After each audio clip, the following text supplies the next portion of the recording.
Are you interested in making passive income with little money?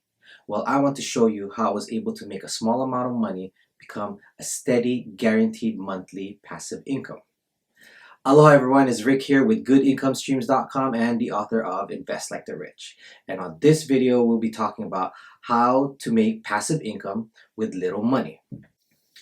Now, I understand your skepticism as there's a lot of videos out there that talk about creating some passive income. Now, some of them are great and some of them are not so great, or they're too complicated. And that's up to you which one you want to choose. But with this one, I want to talk about how I was able to turn a simple real estate transaction into a passive income. Now, before anybody says anything about passive income, I want to just debunk a few of those comments before they even say anything. First of all, yes, I did have to work. So I had to put in the time to set up this passive income.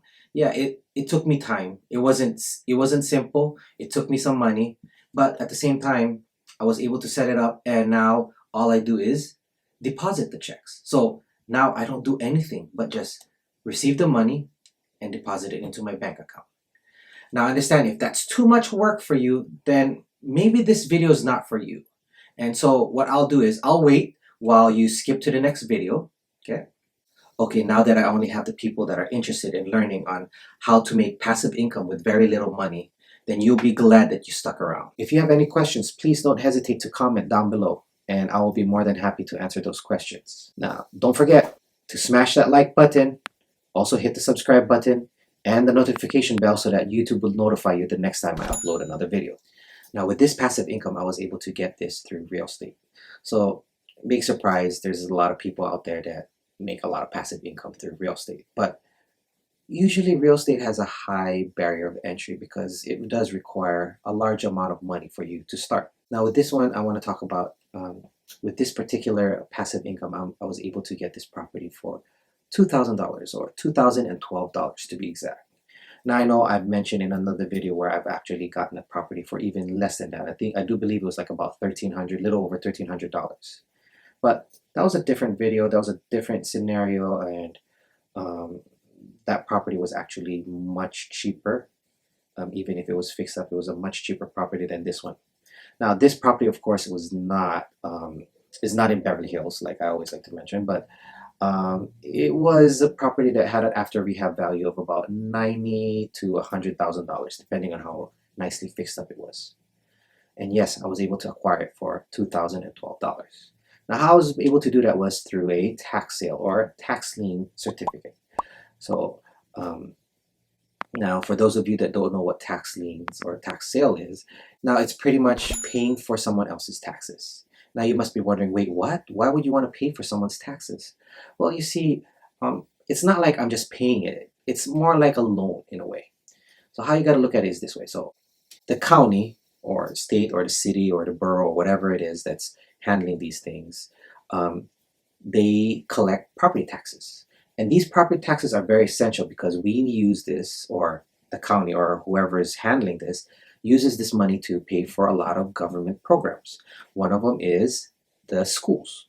So a lot of schools rely on this. So the teachers, all that stuff that, all that income that comes in, or all that money that goes into schools, come from property taxes.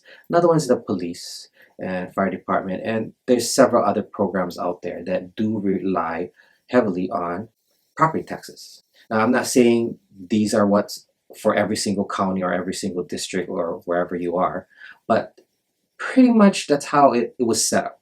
This was set up way in advance, like several hundred years ago, and I don't even know how the whole history is, but I do know that there is a tax lien or a tax deed sale, or you can just call it tax sales.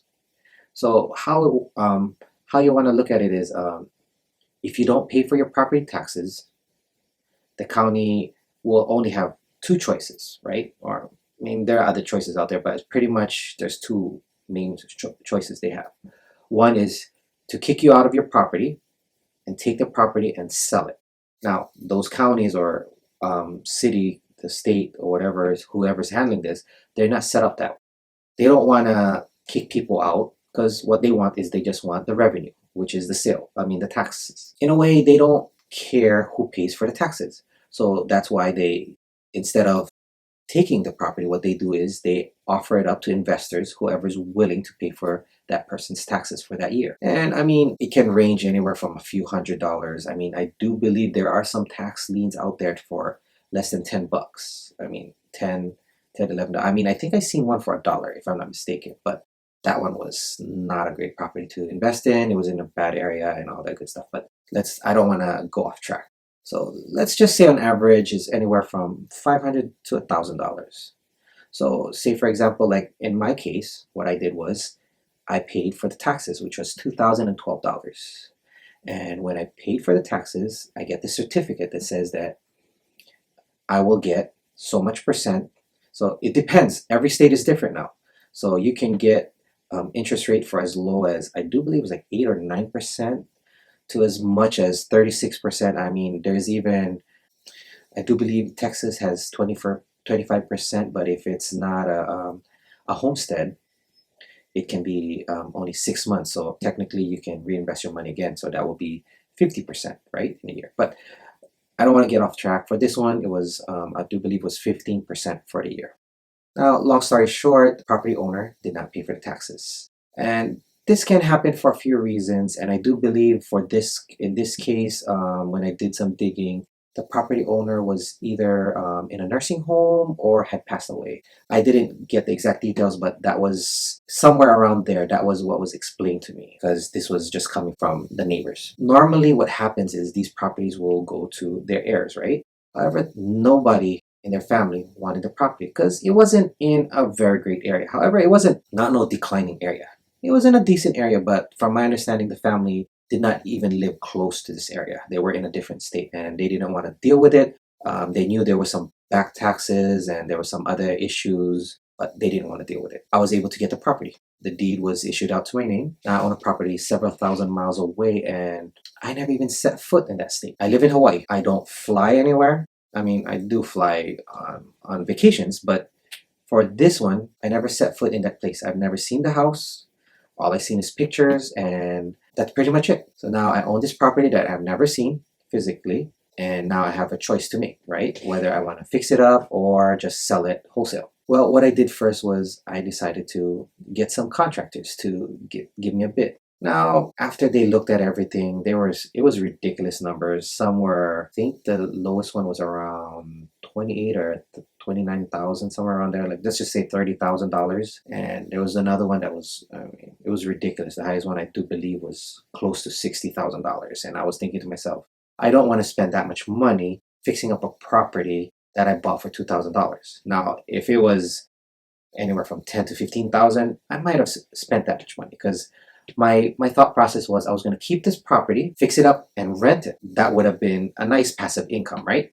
But instead, I decided that I don't want to spend the money. I didn't have that much funds to begin with because I have my money invested in other places. So what I was thinking was, you know what? Maybe I'll just wholesale it. So I did. I put it out there, and I do believe I was asking $10,000 or $12,000. Now I know the price is relatively cheap for a $90,000 after rehab value, right? But I mean 90 to 100,000. But because I wanted to just try and dump it, or not dump it, but try to sell it as quickly as possible, that's why I priced it that way.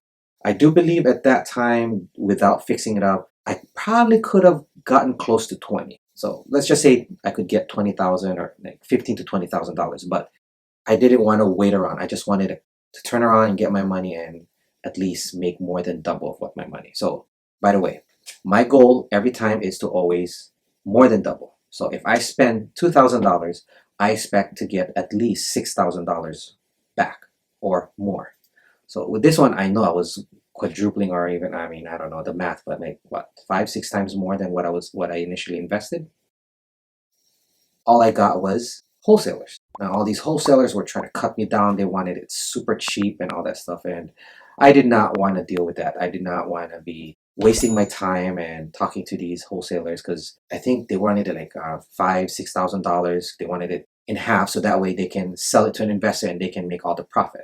Now I probably could have done that. I think I would have more than doubled my money. But I thought to myself, if I wanted more, let me see what else I can do. So I decided to put it up for people that were willing to do monthly payments. Well, I got a lot of interest on that one, which is like being a mortgage or being a bank. There was a lot of interest, but there was this one particular person, or a couple actually, that was very interested, and they wanted to do a lease purchase agreement, which was something that I've always been interested in. I always hear about it, but I wasn't 100% sure, so I decided to do some research on it. Asked some of my mentors, and they told me that that was actually a better idea than doing a carryback or being a bank. Now, I mean, I can go into all details about that later on in another video, but for now, let's just keep it simple. So they put a non-refundable deposit of $3,000, and then after taxes and insurance, I put $300 in my pocket. $300 don't sound like much, but if you continue to get $300 every single month on one property, and remember now, I got pretty much all of my money back from the non-refundable deposit. So if I get all my money back, so in essence, I got it for free, and now I'm getting a monthly passive income of $300. Not bad. Now what I'm going to do is I'm going to reinvest that $3,000 that I got into another property, in which I did, and that will be for another video. Because I didn't want to fix it up, I didn't want to spend the money, they said, you know what, let us charge us cheap rent and we'll fix it up, and then that way we can purchase the property from you. And I don't have to do anything now. I didn't have to fix up the house. I didn't have to put in any more money, and I continue to get residual or passive income every single month, and I don't have to do anything. And this is something that you can do. Now, you must be wondering, like, how can I get into this? Or you might be wondering, how were you able to find these houses, and how were you able to figure out if that was a good investment or not? Well, on that one, I will probably explain that on another video. But for this one, I just wanted to share this very simple thing that I was able to do. Oh, here's another thing about lease purchase agreement. What's great about it is that if that tenant decides to back out, you get to keep the non-refundable deposit, and you can do the whole thing over again. Now, you got to make sure that you check with your laws in your particular county or state. You should always have an attorney write up these things, and which is something that I always recommend. You always hire professionals, so that way you're crossing your T's and you're dotting your I's to make sure that you don't get into any kind of financial or even legal problems. Now, if you enjoyed this video, please don't forget to smash that like button and hit the subscribe button as well. And don't forget to even hit the notification bell so that YouTube will notify you the next time I upload another video. Now, I'd like to say mahalo for watching my videos, and remember to always strive for financial independence. And until the next time, aloha.